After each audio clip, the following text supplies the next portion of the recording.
کیا آپ جانتے ہیں کہ تہجد میں معجزے کیسے ہوتے ہیں؟ کچھ لوگ پوچھتے ہیں کہ تہجد میں معجزے کیسے ہوتے ہیں؟ تو جان لو، جب تم اللہ پر مکمل یقین رکھتے ہو اور صبر کرتے ہو، تب اللہ تمہارے لیے چھوٹے چھوٹے ذریعے بناتا ہے۔ پھر وہی ذریعے تمہیں تمہاری دعاؤں کی قبولیت کی طرف لے کر جاتے ہیں، اور تم آہستہ آہستہ اللہ کے کن کی طرف بڑھتے جاتے ہو۔ یہ جو معجزے ہوتے ہیں، یہ اچانک تھوڑی نہ ہوتے ہیں۔ معجزے کے لیے تو تمہیں آزمائشوں سے گزارا جاتا ہے، اور پھر آزمائش ہی تو تمہیں اس مقام تک لے کر جاتی ہے جہاں کن فرما دیا جاتا ہے اور تقدیر بدل دی جاتی ہے۔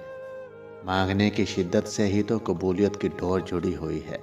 پیاس کی شدت سے گزار کر ہی تو حضرت ہاجرہ کو آب زمزم تک لے کر آیا تھا میرا اللہ، اور کتنے لمبے انتظار کے بعد حضرت یعقوب کو حضرت یوسف سے ملوایا تھا۔ منزل تک پہنچنے کے لیے تمہیں بھی آزمائش سے گزرنا ضروری ہے۔ ہو سکتا ہے جسے تم سزا سمجھ رہے ہو وہ تمہارے لیے بہتری ہو سکتا ہے اللہ نے تمہارے لیے معجزے کی کہانی لکھ رکھی ہو سکتا ہے اللہ تعالیٰ تمہیں عطا کرنے کے لیے ساری تیاریاں کر رہا ہو اور جلد تمہیں عطا کرنے والا ہو۔ اللہ کی قدرت تمہاری ناممکن دعاؤں سے بہت بڑی ہے۔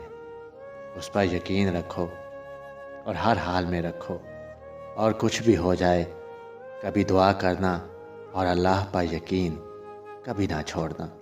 اللہ تعالیٰ آپ کے لیے آسانیاں پیدا فرمائے اور آپ کی تمام دعاؤں کو قبول فرمائے۔ ویڈیو اچھی لگے تو چینل کو سبسکرائب، ویڈیو کو لائک اور شیئر ضرور کیجیے گا۔ ہمیشہ خوش رہیے اور سلامت رہیے۔